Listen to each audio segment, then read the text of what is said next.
this is just a small portion of the massive impoundment known as Quabbin Reservoir, which is the source of everybody's favorite Massachusetts trout stream, the Swift River.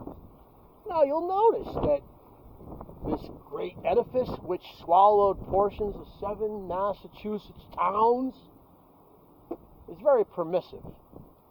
No dogs, no wading, no swimming, no alcohol, no fires, no drones, no metal detectors, no camping, no littering, no skiing, no hunting, no off-road biking, no snowmobiles, and no OHVs. This is, in fact, Massachusetts, and you can clearly see that on this sign. You can also see where we are under this kiosk. I'm always trying to teach my viewers new vocab, and this is called a kiosk, if you aren't aware. Now let's just kind of do a little walk down to the Windsor Dam and check it out. Behind me is the state police barracks here in Belchertown. Notice in Massachusetts, the American flag appears to always be at half-staff. Here we have the friendly and welcoming vehicle barriers that prevent a terrorist attack on Quabbin Reservoir's Windsor Dam. I feel safe. Let's take a walk. So here you can see a little bit of statistics that tell us about the impoundment behind us. Maximum depth, 150 feet. Maximum length, 18 miles. What are we talking about for gallons of water? I'm sure it says here somewhere. Billions and billions of gallons of water are impounded by the Swift River, which was dammed in 2 places to provide water for our friends in Boston. You can see the towns that are completely gone as a result of the creation of this dam. Dana, Enfield, Greenwich, Prescott, and those people were eminent domain right out the door. So right here, a monument to the commissioning of the dam. Carved in stone are the state's very progressive water commissioners here. It was 1940, just before Pearl Harbor, that Quabbin went online.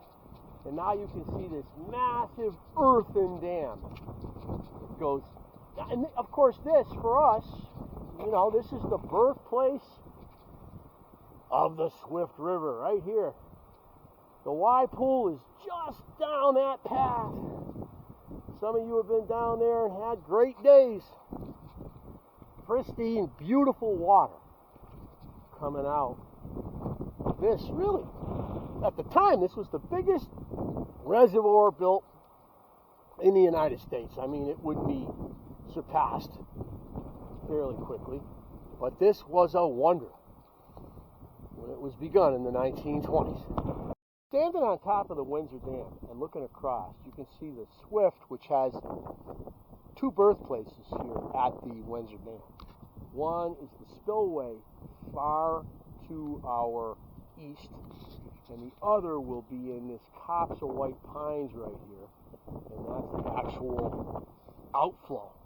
So this is what's called a tail race river. So it's water's coming out of the bottom of the lake, or bottom of the dam on the other side here, which means that it's cool water. It's going to keep the trout and the fish in that river in pink with oxygen.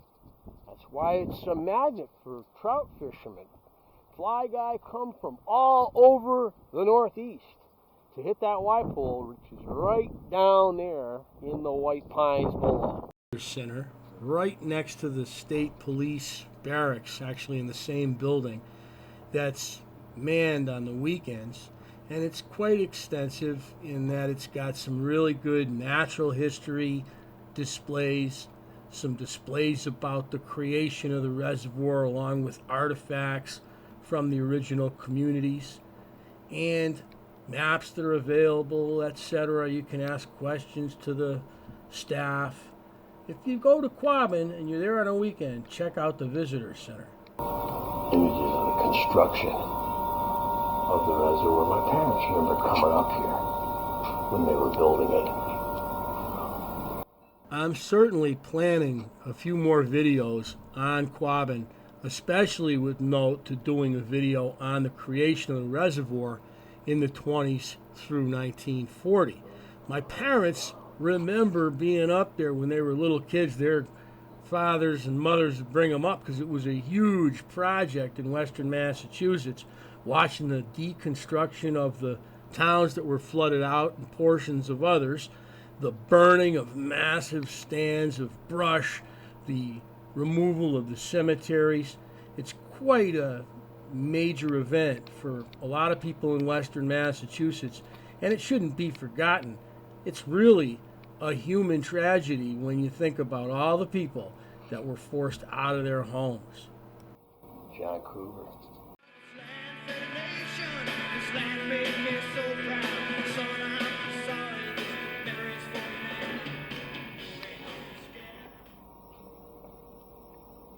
Some of these buildings are still around. They moved them. If you go to Storlton at the Big E, there's a couple of the buildings that we see here that have been preserved. Storlton in West Springfield at the Big E. Pretty cool. So behind me you can see the birth of the Swift River here at Quabbin Reservoir. The two arms of the Swift come together to create Quabbin. The other side is the tail race. Quabbin is clearly full in February of 2024. And this is the area that a lot of guys that fish the Swift River really like, because they'll talk about how pike and salmon and assorted other critters will go over that spillway. That's why in the Y pool you can catch just about anything. Because they will go downstream. Well, it seems kind of crazy, but yep, they do. Wouldn't you like to throw a few casts in there? See myself doing a little Euro nymph. Getting down there, it can be done.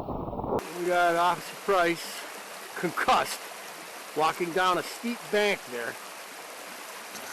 Because we're assaulting the Swift River right now, about a quarter of a mile below, or maybe a half a mile below Windsor Dam. And you can see that despite the fact that we had temperatures well below freezing for a week, the Swift River here is not frozen because it's a tail race, which is cool in that what that does is, taking water from the bottom of a reservoir, you're going to get colder water in the summer, but warmer water in the winter. So you're not going to really worry about ice for a couple miles down the Swift until that atmosphere gets a chance to cool the water down. So this is an opportunity for people that are into fly fishing to do so all winter long if you want to take a ride out to the Swift River. We got Officer Price in the water. He was saying something to me a minute ago. I couldn't hear what he said. He missed one. I was reeling in and I stopped. It was a red truck turned around, so I stopped and just watched him turn around. And all of a sudden I saw a wake, like a pickerel coming, and he like short striked it. He hit, he like slapped the side of it. Really? Yeah. And you're using an Impala. Yep. You animal. Officer Price has an excuse. He was recently concussed. So he has, all bets are off right now with Officer Price. And you know what? We're fishing. It's all about catching. If you can use spinning equipment, why the heck not? Now when he pulls out the power bait, we know we're dealing with a problem.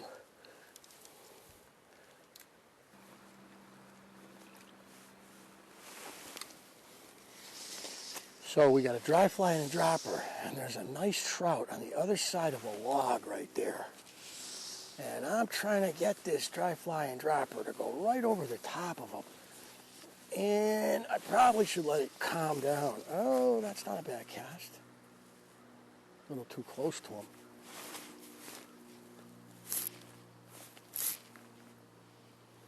These fish are hanging in the weeds too. So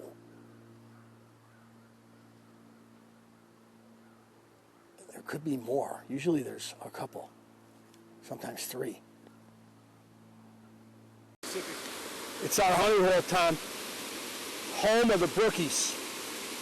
There's probably some browns and rainbows here too. Definitely rainbows. It is Massachusetts. The water's up a little too. That's good. This was a little low. We got to be careful because it might have been up more. So these rocks along the edge could be slippery. That's one thing I always tell people. Winter trout fishing, you might have ice capping a rock that's under the water. So be careful.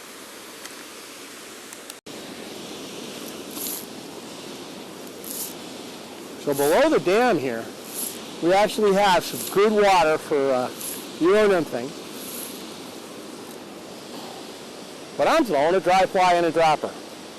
Because I am. That's what I did last time. Caught me a brookie. And we'll see. It's about 3 o'clock in the afternoon. Let's see.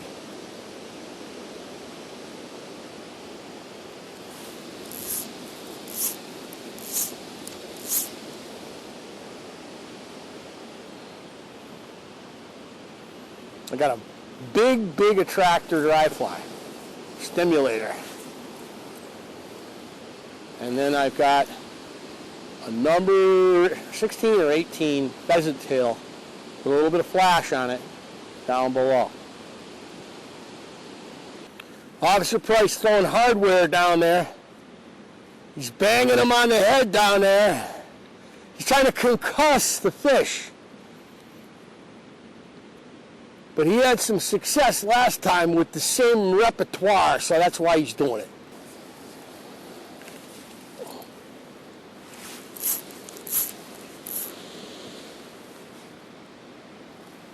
The beaver just cut down that tree, Tom. That wasn't down last time. No, you can see fresh beaver cuts on it. Scrub. He's ruining our pool. Or he's creating more structure, however you want to look at it.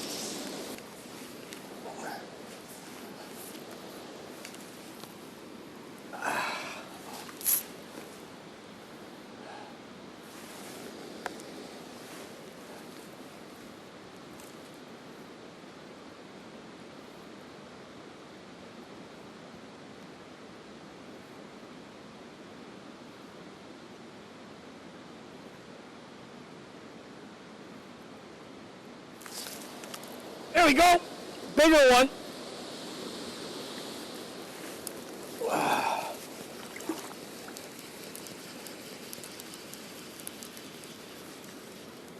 He's thumping. He's throbbing. Oh ho! Also on the dropper.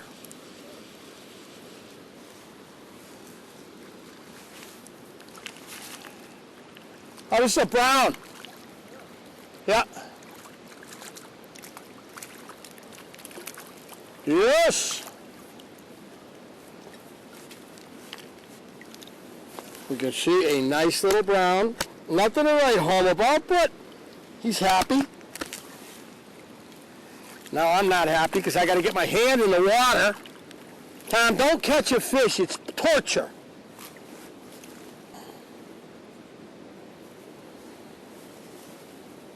Yes. Go.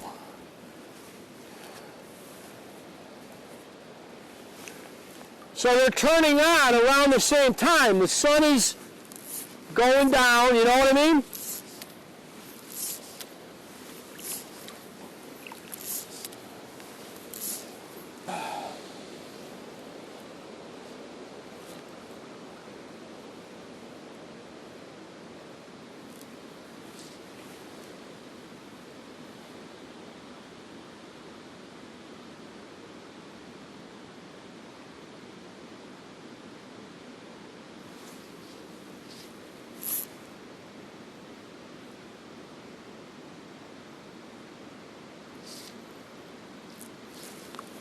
Missed another one.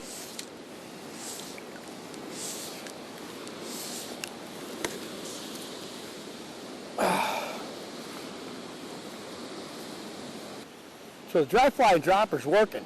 Tom's throwing the hardware. He's not getting any yet.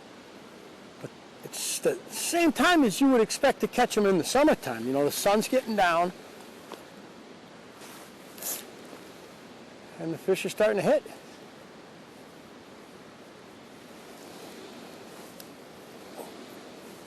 I gotta dry this dry fly. I got big dry fly. It's been the dropper that's been catching them, but the dry fly works like the bobber, as you know, because I'm sure you've done it. Well, that was interesting right there. I might have had one give it a whack, and the slack water precluded me from actually seeing the strike. I had like 4 in a row there a minute ago.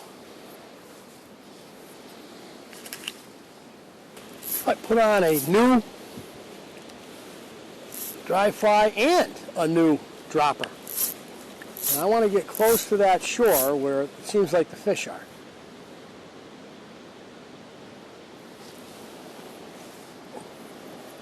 And I moved out a little, my position. Oh yeah.